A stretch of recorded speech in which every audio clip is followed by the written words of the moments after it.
আমি আসলে মানে অনেস্টলি স্পিকিং আমি আসলে আমি ছোট জীবনে আমার যেটা বুঝছি যে আপনি খুব বড় ছক বেঁধে লাভ নাই, মানে আপনি প্ল্যান করতে পারবেন কিন্তু এটা আসলে উপর থেকে ডিসাইড হয় যে আপনি আসলে কি করবেন।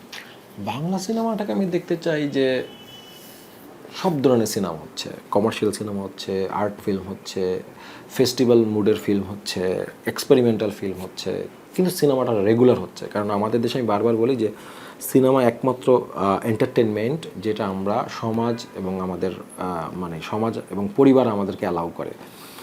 সো এইটা এবং আমাদের প্রচুর দর্শক আছে। সো সব ধরনের সিনেমা হওয়া উচিত, যেটা কমার্শিয়াল হিট হবে, যেটা বিদেশে ফেস্টিভ্যালে যে অ্যাওয়ার্ড পাবে, এটা আমি দেখি যে এবং সিনেমাটা রেগুলার হবে। আর আমার ক্যারিয়ারে যেটা হইতেছে যে আমি তো আসলে প্রফেশনাল ফিল্ম মেকার এখনও না, ইন আ সেন্স সিনেমাটা বানায় আমাকে আসলে মানে আমার রুটি রুজি না এখন।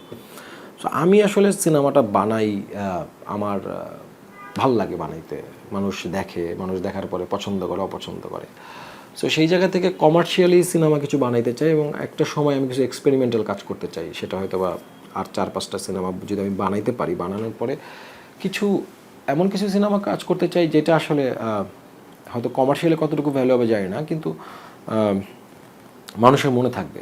হ্যাঁ, সো লেটস সি। আমি আসলে মানে অনেস্টলি স্পিকিং আমি আসলে আমি ছোট জীবনে আমার যেটা বুঝছি যে আপনি খুব বড় ছক বেঁধে লাভ নাই, মানে আপনি প্ল্যান করতে পারবেন কিন্তু এটা আসলে উপর থেকে ডিসাইড হয় যে আপনি আসলে কী করবেন। সো আপনি আসলে একটা 5 বছর বা 10 বছর পরে আমি আসলে চিন্তা করি না, কারণ আমার কাছে মনে হয়েছে যে 6 মাস পরে কী হবে সেটাই আমার হাতে থাকে না। হ্যাঁ, আমার লাইফে আমি যখন ভাবছিলাম, আমি কোনোদিন ভাবছি কোনোদিন বিদেশে যাবো না, তখন আমি আমেরিকা সেটেল হয়েছি। যখন আমি পুরোপুরি আমেরিকা সেটেল হয়ে গেছি, ভাবছি যে কোনোদিন আমি বাংলাদেশে ফিরবো না, তখন আমি হুট করে বাংলাদেশে এসে একটা প্রিয়তম মতো একটা হিট সিনেমা দিয়ে দিছি। So it's very complicated.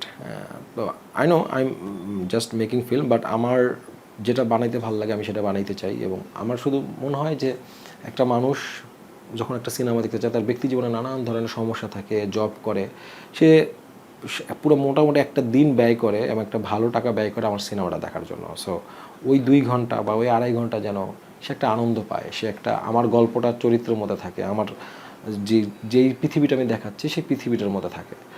এটা যে কদিন বলতে পারি বলবো, কোনো দিন যদি বলতে না পারি তাও কোনো সমস্যা নেই, মানে আমি আই ডোন্ট নো অ্যাকচুয়ালি।